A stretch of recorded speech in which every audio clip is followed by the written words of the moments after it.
नमस्कार, news India देख रहे हैं आप। मैं हूं आपके साथ पूजा मोहन पांडे। बुलेटिन की शुरुआत बड़ी और अहम जानकारी के साथ करेंगे। उत्तराखंड के रुद्रप्रयाग से बड़ी खबर सामने आ रही है। भारी बारिश से गौरीकुंड में लैंडस्लाइड हुआ है। लैंडस्लाइड के बाद से 13 लोग लापता बताए जा रहे हैं। लापता लोगों के चट्टान में दबे होने की आशंका है। मौके पर रेस्क्यू के लिए टीम पहुंची हुई है। एसडीआरएफ सहित जिला प्रशासन की टीमें मौके पर लगातार मौजूद हैं। लेकिन जिस तरह से रुक रुक कर बारिश हो रही है, वो टीम के लिए दिक्कत का सबब बनी हुई है। रुद्रप्रयाग जिले के गौरीकुंड में बड़े हादसे होने की खबर सामने आ रही है। यहां पर लैंडस्लाइड में चट्टान टूटने से 13 लोगों के दबने की आशंका जताई जा रही है। भारी लैंडस्लाइड से 13 लोगों के लापता होने की खबर, तो वहीं अभी भी स्थिति साफ नहीं हो पाई है। मौके पर रेस्क्यू के लिए टीम पहुंची हुई है। देर रात से जारी भारी बारिश आफत बनकर बरस रही है। दरअसल बारिश के चलते चट्टान टूटने की सूचना देर रात मिली, जिसके बाद एसडीआरएफ सहित जिला प्रशासन की टीम मौके पर रेस्क्यू के लिए पहुंची है। लेकिन रात को रेस्क्यू करने में दिक्कतों का सामना करना पड़ रहा था, इसलिए रेस्क्यू को रोकना पड़ा। इसके बाद सुबह फिर से रेस्क्यू शुरू किया गया, लेकिन लगातार बारिश चुनौती बनी हुई है।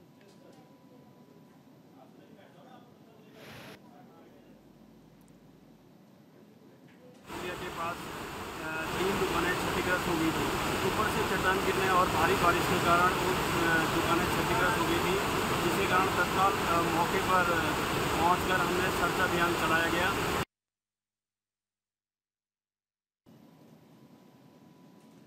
केदारनाथ के मुख्य पड़ाव गौरीकुंड में भारी लैंडस्लाइड हुआ है। बड़ी खबर, अहम जानकारी आपको दे रहे हैं।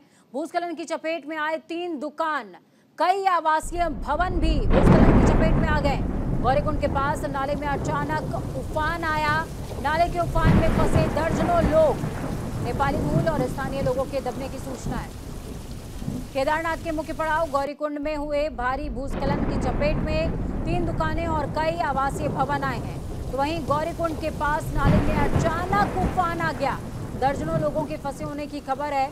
आपको ये भी बताते चलें कि उत्तराखंड में पहाड़ से लेकर मैदान तक इन दिनों भारी बारिश का सिलसिला देखने को मिल रहा है। मौसम विभाग ने देहरादून, हरिद्वार, पौड़ी, नैनीताल, चंपावत, उधम सिंह नगर, चमोली और बागेश्वर जिले के लिए भारी बारिश का येलो अलर्ट जारी किया है। मौसम विज्ञान केंद्र की ओर से जारी पूर्वानुमान के हिसाब से 7 अगस्त तक प्रदेश भर में भारी बारिश का येलो अलर्ट जारी किया गया है। केंद्र के निदेशक विक्रम सिंह ने यह भी कहा कि शनिवार के बाद पूरे प्रदेश में अच्छी बारिश होने की संभावना है।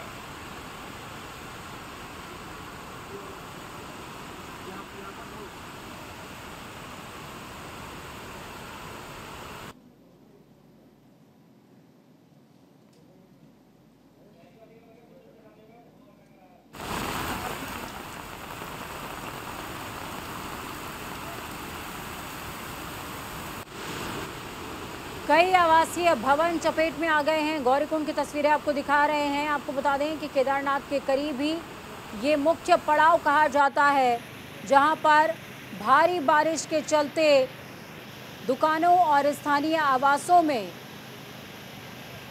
भारी नुकसान देखने को मिला है।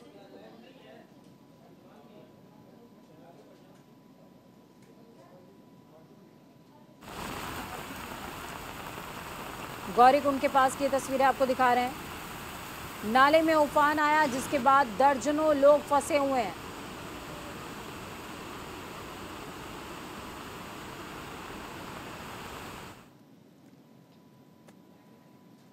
तो बड़ी खबर, अहम जानकारी थी कि केदारनाथ के मुख्य पड़ाव गौरीकुंड में भारी भूस्खलन हुआ था। भूस्खलन की चपेट में दुकानें आई, मकान आए और लोगों को भारी दिक्कतों का सामना लगातार करना पड़ रहा है। उत्तराखंड के कई जिलों में बारिश का सिलसिला बदस्तूर जारी है। पहाड़ों पर बारिश से आवाजाही मुश्किल हो गई है। बद्रीनाथ नेशनल हाईवे की अगर बात करें तो नंद प्रयाग में मलबा आने से मार्ग बंद हो गया। तो वहीं पागल नाला बद्रीनाथ हाईवे खतरनाक बना हुआ है। भारी बारिश से टनों मलबा हाईवे पर आ गया है। कनखुल स्टैंड कर्णप्रयाग के पास मलबा आने से मार्ग बंद है। चमोली जिले की अगर बात करें तो लगातार बारिश हो रही है।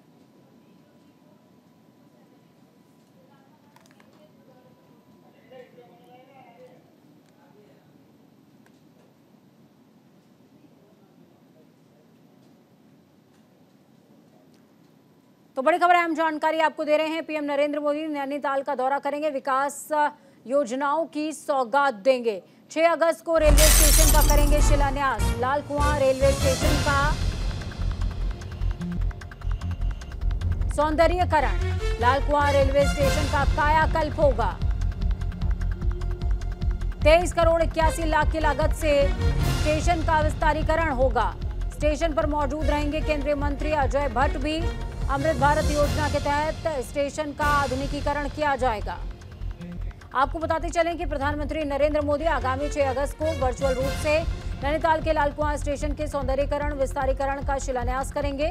स्टेशन को 23 करोड़ 81 लाख की लागत से बनने वाली सुख सुविधाओं का शिलान्यास प्रधानमंत्री करेंगे। इस दौरान रेलवे स्टेशन पर केंद्रीय रक्षा एवं पर्यटन राज्य मंत्री अजय भट्ट भी मौजूद रहेंगे। आपको ये बताते चलें कि भारत अमृत योजना के तहत चुनिंदा रेलवे स्टेशन का आधुनिकीकरण होना है। इसी कड़ी में उत्तराखंड के नैनीताल जिले को चुना गया है।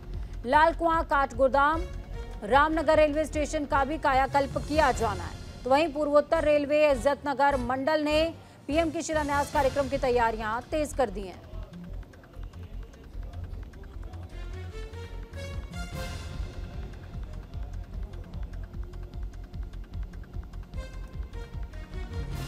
चलिए ग्राउंड जीरो का रुख करते हैं। संवाददाता सहयोगी अनुज अवस्थी जुड़े हुए हैं हमारे साथ में।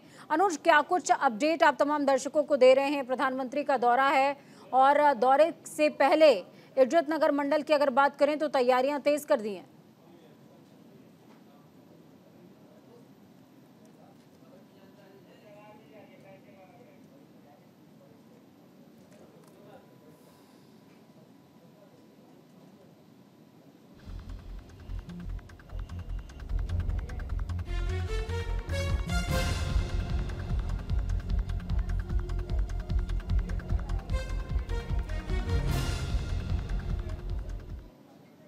तो राजधानी देहरादून से बड़ी और अहम जानकारी आपको दे रहे हैं। धामी कैबिनेट की अहम बैठक हुई है। कैबिनेट की बैठक में कई अहम फैसलों पर मुहर लगी है।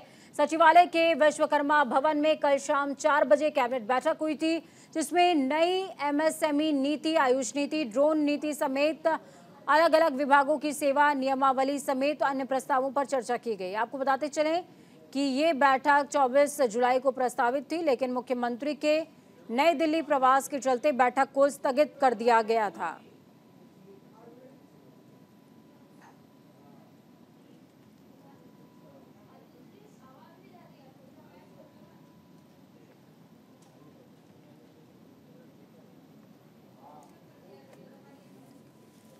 इस बीच आपको ये बताते चलें कि रुख उत्तर प्रदेश का करेंगे।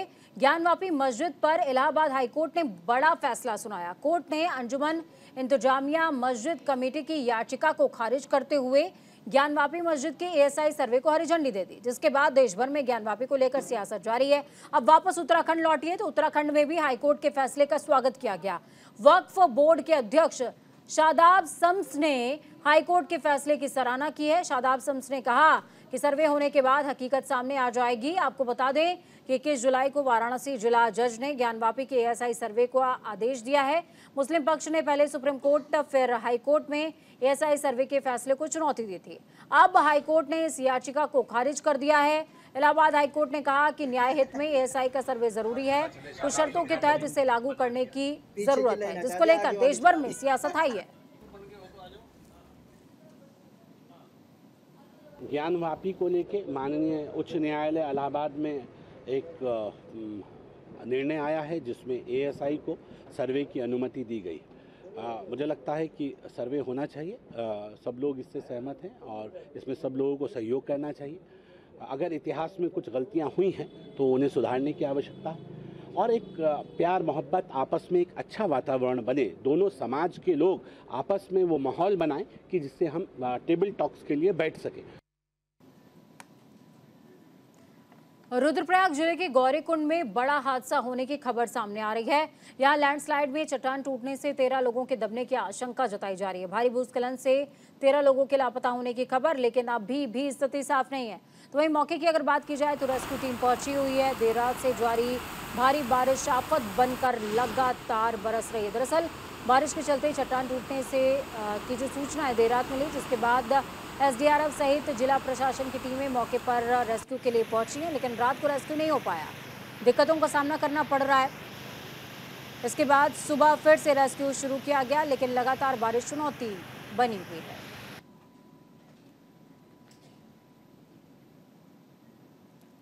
चलिए ग्राउंड जीरो का रुख करते हैं। गौरीकुंड में जिस तरीके का लैंडस्लाइड हुआ है, अनुज जुड़े हुए हैं हमारे साथ में, संवाददाता सहयोगी। अनुज, देखिए लगातार हम भारी बारिश की बात कर रहे हैं, पहाड़ से लेकर मैदान तक हर जगह बारिश आफत बनकर बरस रही है।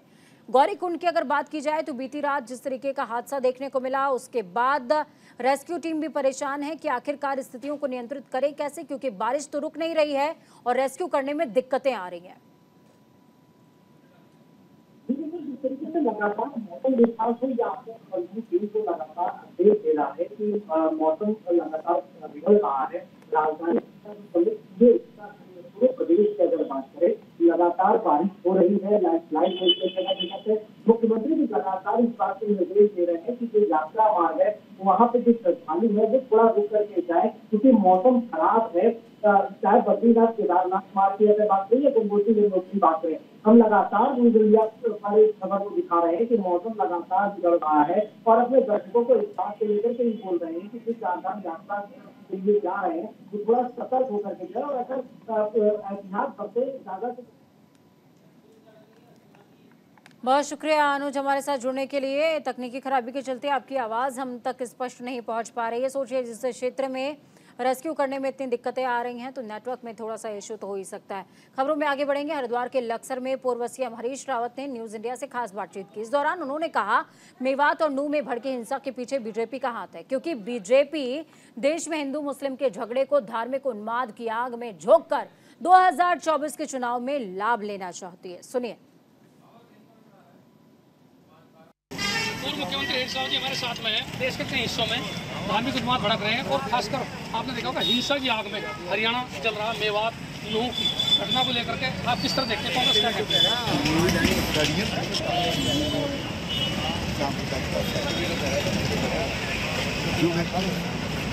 इसका मास्टर माइंड मुख्यमंत्री हरियाणा का खातून। पहले उसका इस्तेमाल राजस्थान के अंदर सांप्रदायिकता की भावना किया जी, और अब उसका इस्तेमाल दिल्ली बिल को लेकर भी कांग्रेस ने और अन्य जितने विपक्षी दल हैं सबने विरोध किया है। वो तो कह रहे हैं कि साहब दिल्ली में जो है केजरीवाल केवल इसलिए नहीं चाहता इस बिल को कि ताकि उनकी जो अस्थिरता वो छुपी रहे, यानी कि भ्रष्टाचार दबा रहे। अब राज्य सरकार है, चुनी हुई सरकार है और सुप्रीम कोर्ट ने कहा कि जो अधिकार आप छीन रहे हैं राज्य सरकार को उचित नहीं। ये राज्य सरकार को संघीय व्यवस्था राज्यों को जो अधिकार था उनमें से केवल जमीन और ग्राम। अगली खबर लक्सर से है, जहां पर बीती रात से एक बार फिर से लगातार हो रही बारिश की वजह से कई जगहों पर जल जमाव की समस्या बन गई है। बारिश से जहां एक तरफ तमाम नदियों का जलस्तर बढ़ रहा है, वहीं नदियों का पानी हजारों हेक्टेयर फसलों में फैलना शुरू हो गया है। इसके अलावा गांव से खेतों में जाने वाले तमाम रास्ते भी तालाब बन गए हैं। बारिश के पानी ने आबादी के क्षेत्रों में भी कोहराम मचा रखा है। कई इलाकों में लोगों के घरों में बरसाती पानी दाखिल हो गया है। जसवीर जुड़े हुए हैं ग्राउंड जीरो से हमारे साथ में। जसवीर, क्या कुछ अपडेट है? बारिश का दौर लगातार जारी है, ऐसे में जल जमाव की स्थिति से लोग परेशान हैं और खास तौर पर किसान जिनकी फसलें डूब गई हैं। बिल्कुल, जिस तरह से बारिश हो रही है बीती रात से, तो कहीं ना कहीं एक बार फिर मुसीबत खड़ी हो गई है और किसान इससे प्रभावित हो रहे हैं। वजह यह भी है कि अभी मुश्किल से एक हफ्ता भी नहीं बीता है, इससे पहले फ्लड आया था जो नदियों में, सोलानी और गंगा नदी है, उसने तबाह कर दिया था किसानों को, यानी गन्ने धान चारे की फसल नष्ट कर दी थी। अब थोड़ी बहुत जो बची कुछ फसलें हैं या फिर कुछ ऐसा इलाका है जहाँ किसान को उम्मीद है कि दोबारा वो पौध लगाए, तो वो कहीं ना कहीं बारिश लगातार परेशान करी। रात से लगातार मूसलाधार बारिश हो रही है और अभी भी कंटिन्यू जारी है। तो ये कहीं ना कहीं एक बड़े खतरे की घंटी किसानों के लिए और खासकर जो व्यापारी जो नगर क्षेत्र है, गहरे इलाके हैं, उनमें भी पानी भर रहा है, लोगों के घरों तक पानी पहुंच गया। तो ये दिक्कतें खड़ी हो रही हैं लगातार और अभी ये भी अलर्ट जारी है कि भाई अभी अगले आने वाले 2-3 दिनों में बारिश और लगातार हो सकती है। तो ये बहुत बड़ी मुसीबत किसानों के सामने खड़ी हो गई है। मैदानी इलाकों में इसका ज्यादा इफेक्ट दिखाई दे रहा है। जसवीर, अमूमन देखने को मिलता है कि जो डूब क्षेत्र होते हैं वहाँ के किसानों के लिए सरकार कर्ज माफी या फिर फसलों के अनुदान, जो कि बर्बाद फसल है उनके लिए अनुदान अनुग्रह राशि भी लेकर के आती है, तो क्या इस तरह की कोई घोषणा सरकार की ओर से हुई है अभी तक? देखिए, अभी जो फ्लडेड एरिया है, खासकर लक्सर खानपुर क्षेत्र, उसके लिए मुख्यमंत्री ने निर्देश दिए थे जिला अधिकारियों को, और उनके द्वारा टीम बनाकर राजस्व विभाग की टीमें जो है वो लगातार सर्वे के काम में जुटी हुई है। लेकिन कई दिक्कतें ये भी खड़ी हो रही है कि जहाँ ज्यादा पानी भरा हुआ, फसलों का सर्वे नहीं हो पा रहा, और जो ग्रामीण इलाका, खासकर जो नगरीय क्षेत्र है, उनमें भी जो व्यापारियों का नुकसान हुआ उसका भी सर्वे कराया जा रहा।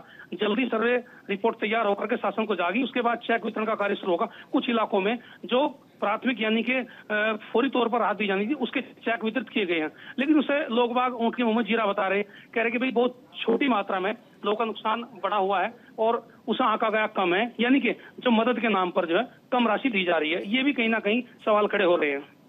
बिल्कुल जसवीर, इस दौरान जो बर्बादी है उसके आकलन के लिए किन अधिकारियों को ग्राउंड जीरो पर उतारा गया है, उनकी भी कर्तव्यनिष्ठता पर कहीं ना कहीं सवाल उठते हैं। बिल्कुल, तहसीलदार, नायब तहसीलदार स्तर के अधिकारी जो ग्राउंड जीरो पर हैं, और राजस्व विभाग की पूरी टीम इसमें जुटी हुई है। हालांकि इसकी मॉनिटरिंग के लिए डीएम को सीधे सीधे जिम्मेदार बताया गया, यानी प्रशासन ने डीएम को जिम्मेदारी सौंपी है। उनके माध्यम से जितने भी उप जिला अधिकारी हैं, यानी एसडीएम से तहसील क्षेत्र हैं, उनकी मॉनिटरिंग वो कर रहे हैं, और अलग अलग विभाग को इसमें जिम्मेदारी दी गई है। कृषि विभाग, गन्ना विभाग सब लगाया गया है इसमें। चलिए, बहुत शुक्रिया जसवीर हमारे साथ जुड़ने के लिए, हम जानकारी ग्राउंड जीरो से साझा करने के लिए। जसवीर जुड़े हमारे साथ में, जिन्होंने साफ तौर पर बताया कि किस तरीके से तमाम अधिकारी ग्राउंड ऊपर उतर करके अपनी ड्यूटी को निभाने की कोशिश कर रहे हैं, लेकिन हाँ, जिनके ऊपर बर्बादी का मंजर बीता है उनके लिए वो अनुग्रह राशि ऊँट के मुंह में जीरे के जैसी है। खबरों में आगे बढ़ेंगे।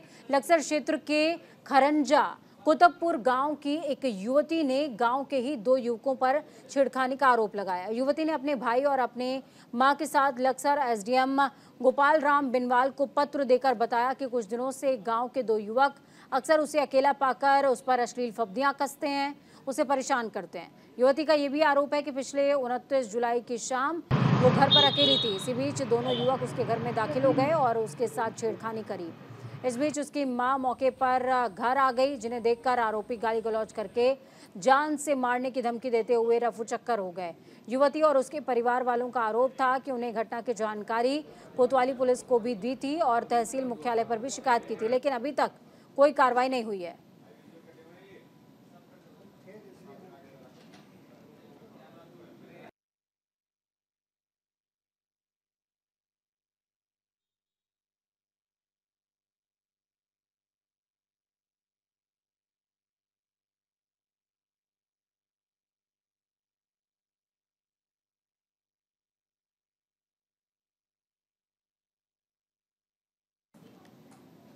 तो वहीं दूसरी तरफ आपको बता दें, हरिद्वार का रुख करेंगे। हरिद्वार में पुलिस को वाहन चोरी के मामले में बड़ी सफलता हाथ लगी है। पुलिस ने घटना के बारे में बताया कि चोर गली ज्वालापुर से 26 जुलाई की रात अज्ञात चोरों की ओर से स्कूटी चोरी की घटना सामने आई थी। पुलिस ने स्कूटी चोरी की शिकायत दर्ज करते हुए तफ्तीश शुरू की। इसी क्रम में रानीपुर झाल के पास पुलिस वाहन चेकिंग में चोरी की स्कूटी के साथ आरोपी मोहम्मद नावेद को पुलिस ने पकड़ लिया, जबकि नावेद के साथ चोरी में शामिल उसका साथी स्कूटी से कूदकर रफूचक्कर हो गया। पुलिस फरार आरोपी की तलाश कर रही है। हरिद्वार एसपी क्राइम रेखा यादव ने बताया, अभियुक्त नावेद और उसका साथी नशे का आदी है। नशे के शौक को पूरा करने के लिए दोनों आरोपी दोपहिया वाहन चोरी करके उनके पार्ट्स को बेचकर अपनी जरूरतों को पूरा किया करते थे।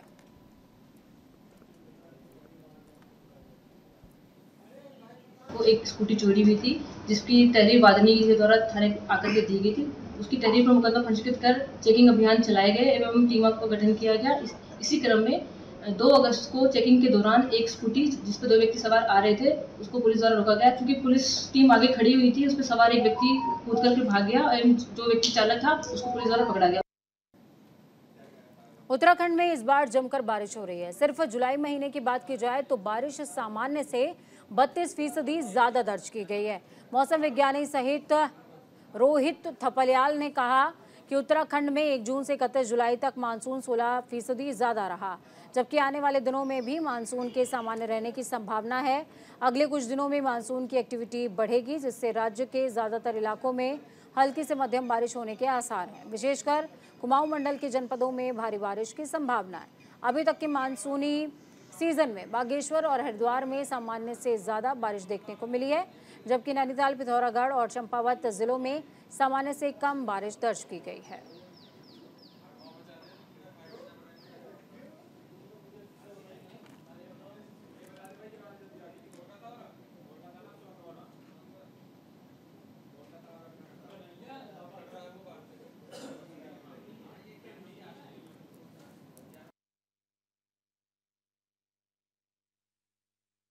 ये अभी जो मॉनसून है ये प्लस माइनस जब 19% लेते हैं तो उसके बीच में जो नॉर्मल कहते हैं तो अभी नॉर्मल रहा है।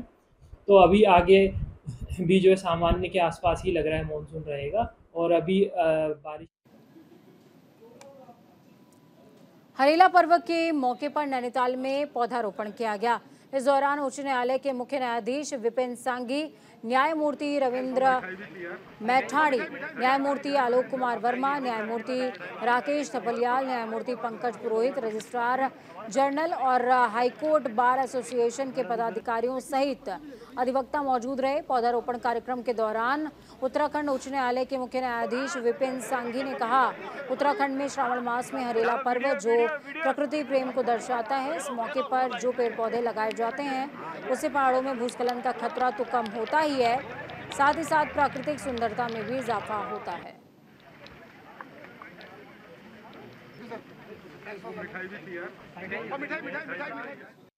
ये कल्चर है, प्रथा है कि यहाँ पे हरेला मनाते हैं और पेड़ पौधे लगाते हैं, क्योंकि पहाड़ी क्षेत्र है तो पेड़ पौधे बहुत ज़रूरी हैं।